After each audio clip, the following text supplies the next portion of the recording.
오늘은 12월 23일 이사야 9장 1절부터 7절입니다. 오늘은 이 본문을 통해서 우리가 알 수 있는 것은 예수님께서 이제 메시아로 오실 것이다 라는 것을 이사야 선지자가 예언을 하는 장면입니다. 그런데 어떤 모습으로 오냐면 빛으로 오신다라고 하고 있어요.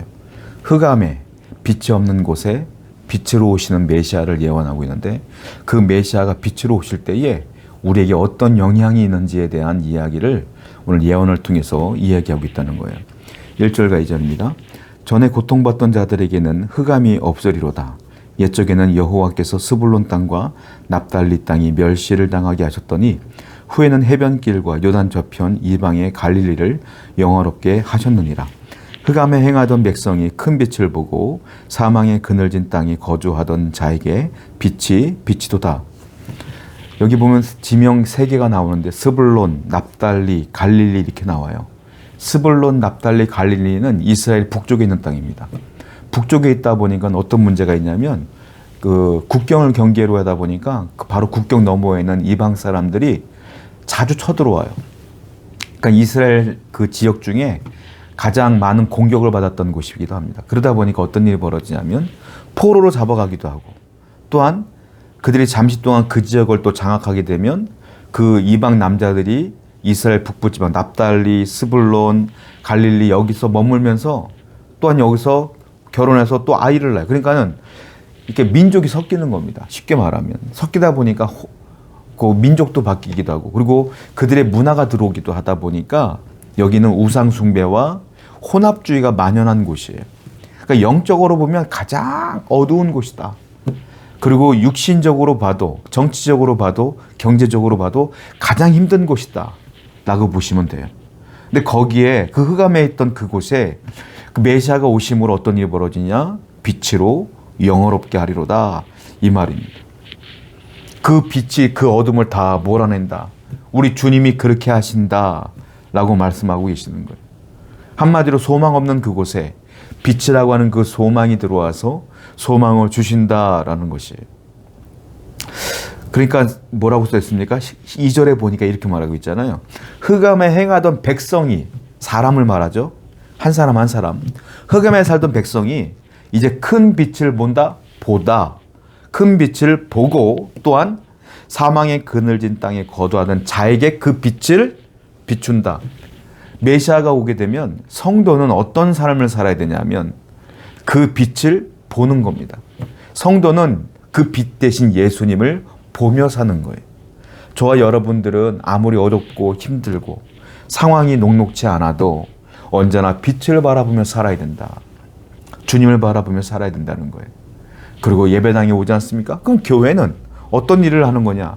세상이, 그 어두운 세상에 그 예수님이라고 하는 그 빛을, 메시아라고 하는 그 빛을 비추는 역할이 교회와 성도다라는 거예요. 사람을 살다 보면 흑암에 갇혀 있는 것 같은 느낌이 들 때가 있어요. 경제적으로도 어렵고, 또한 질병으로 고통받을 때도 있고, 가정 불화가 있을 수 있고, 직장에서 문제 때문에 경제적인 어려움이 가중될 때도 있고, 여러 가지 상황이 있죠. 그런데 그 상황 가운데도 성도는 뭘 해야 된다? 빛 대신 주님을 바라봐야 된다. 교회는 지속적으로 빛을 바라며 빛을 비추며 성도 역시 빛을 비추며 살아야 된다. 오늘도 이렇게 예수님을 바라보며 살아가는 여러분 되기를 축원드립니다. 3절 말씀 볼게요. 주께서 이 나라를 창성하게 하시며 그 즐거움을 더하게 하셨으므로 추수하는 즐거움과 탈취물을 나눌 때의 즐거움 같이 그들이 주 앞에서 즐거워하오니. 자, 여기 보면 전쟁에 대한 얘기를 하는데 즐거움이란 말을 해요. 하나님께서 이 나라를 창성케 하신다. 그 빛이 오므로 나라가 창성케 되며 즐거움을 더하게 해주셨다. 추수하는 즐거움도 좋고, 그리고 전쟁에서 이겼을 때 주는 탈취물들을 서로 나누게 했다. 그 즐거움이 주 앞에서 즐거운 것 같다. 계속 즐거움이란 단어가 나와요. 앞에는 흑암에 대한 얘기가 나왔고, 그 빛이 오므로 흑암이 물러갔고 이제는 즐거움이 왔다. 한마디로 경제적으로, 정치적으로 보면 이방 사람들로부터 늘 압제당했던 나라 아닙니까? 그 동네가. 그러니까 그 압제에서 풀려날 때, 자유로워질 때 뭐가 오죠? 즐거움이 온다는 거예요. 즉 메시아는 뭘 준다? 압제에서 억압에서 자유를 준다.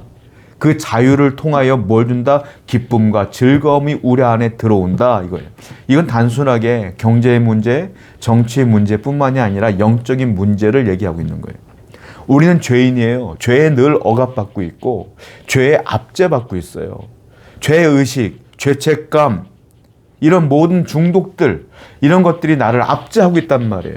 그런데 빛 대신 예수 그리스도를 바라보고 그분을 내가 섬기며 나아갈 때 어떤 일이 벌어지냐? 그 죄에서 내가 벗어날 수 있다.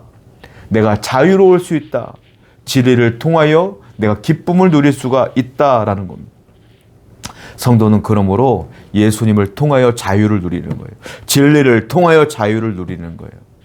내가 하고 싶은 거 다 하며 사는 건 자유가 아니에요. 사람들은 착각을 할 때가 있어요. 내가 예수님 때문에 불편해.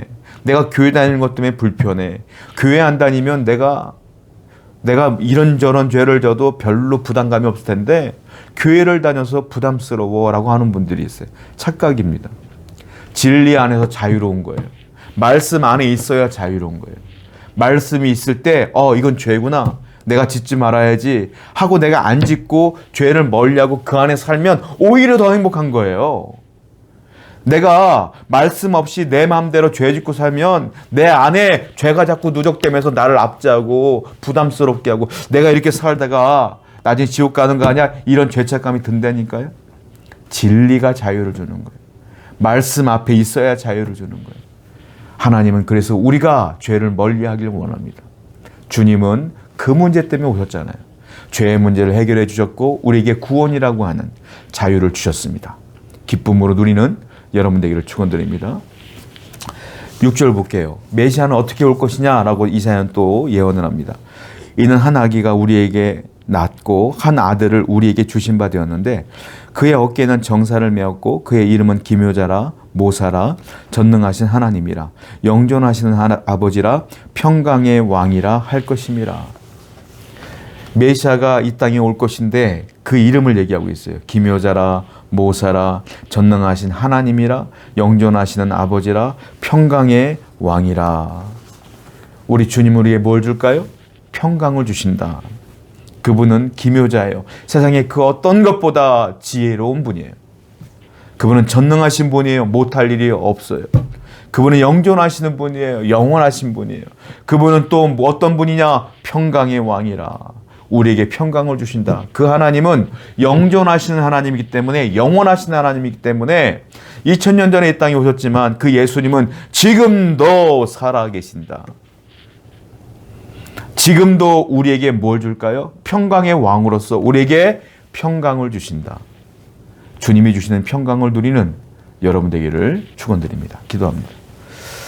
하나님 아버지, 성탄의 계절에 우리 예수님을 묵상하며 우리에게 평강을 주시는 주님을 찬양할 수 있도록 인도해 주시옵소서. 예수님의 이름으로 기도드렸습니다. 아멘.